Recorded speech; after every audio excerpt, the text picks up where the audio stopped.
Hi hello మీ అందరికీ ముందుగా వందనాలండి. గత వారం రోజులుగా AP deputy CM Pawan Kalyan గారికి అయితే వైరల్ ఫీవర్తో చాలా చాలా బాధపడుతున్నారు.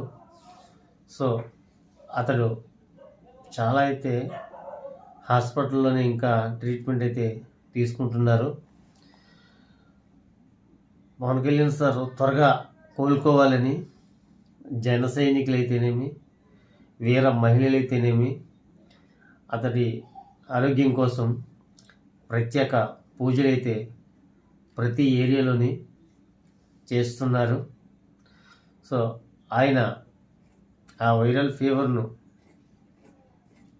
విడిచి ఆ వైరల్ ఫీవర్ ఆయన నుండి పక్కకు పోయేలాగా మనకి ఇష్టమైన దైవాన్ని అయితే మనం తలుచుకుందాం. ఎందుకంటే ఆయన ఈ 8 నెలల్లో ఆయన పరిపాలన అయితే మనం చూసాం. చాలా చక్కగా ప్రతి ఏరియా రోడ్లు అయితేనేమి, వీధుల్లో రోడ్లు అయితేనేమి చాలా వేగంతో పూర్తి చేసి అతను ఇచ్చిన మాటనైతే కొంతవరకు నిలబెట్టుకున్నారు. ఆయన ప్రజెంటు వైరల్ ఫీవర్తో చాలా ఇబ్బంది పడుతున్నారు. ఆయన త్వరగా కోలుకొని మళ్ళీ తన రాజకీయ దాన్ని ఏమంటారు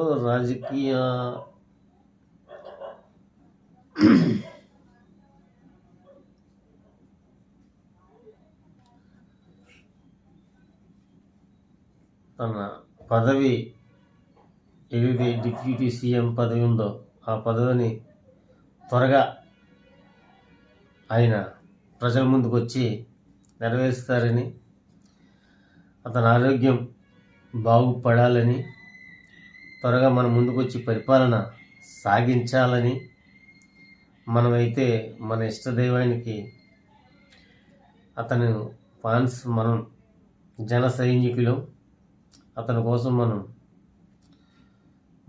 మనకున్న ఇష్టదైవం ఏదైతే ఉందో దాన్నే మనం పూజించి ఆయన త్వరగా హాస్పిటల్ నుండి బయటికి రావాలని మనమైతే కోరుకుందాం.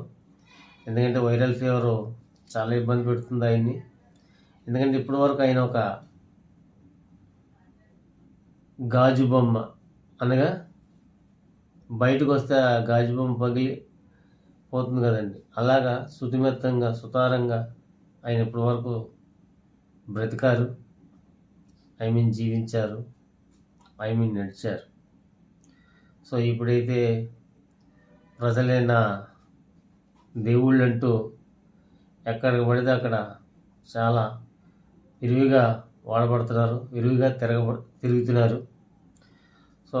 అలాంటి ఆయనకు జ్వరం, వైరల్ ఫీవర్ అంటే వస్తూనే ఉంటుంది మరి. ఆ వైరల్ ఫీవర్ ఇంకా తగ్గలేదని కొంతమంది అయితే ప్రముఖ నాయకులు చెబుతున్నారు.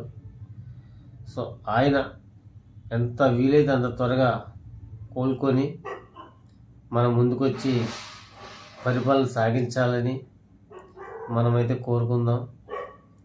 ఫ్రెండ్స్, మీకు ఇష్టమైన పవన్ కళ్యాణ్ గారి కోసం ఒకసారి మీకు ఇష్టమైన దైవాన్ని అయితే ఒకసారి మనసులో కోరుకోండి. ఆయన త్వరగా కోలుకొని మన ముందుకు పరిపాలన సాగించడానికి రావడానికైతే ఆయన చాలా ఆరాటపడుతున్నారు. మరి ఆ వైరల్ ఫీవర్ బాడీ అనేది కొన్ని బాడీ సహకరించాలి. ఆయన కూడా గట్స్ ఉన్న మనిషే, కానీ వైరల్ ఫీవర్ ఇంకా విపరీతంగా ఉందండి. ఆయన కోసం మనందరం మన ఇష్టదైవానికి ఒకసారి ప్రార్థించుకుందాం. ఎందుకంటే ఆయన పరిపాలన చాలా చక్కగా ఇప్పటి వరకు ఈ 7 నెలలు కొనసాగించారు. మర్చిపోకండి ఫ్రెండ్స్. జై హింద్.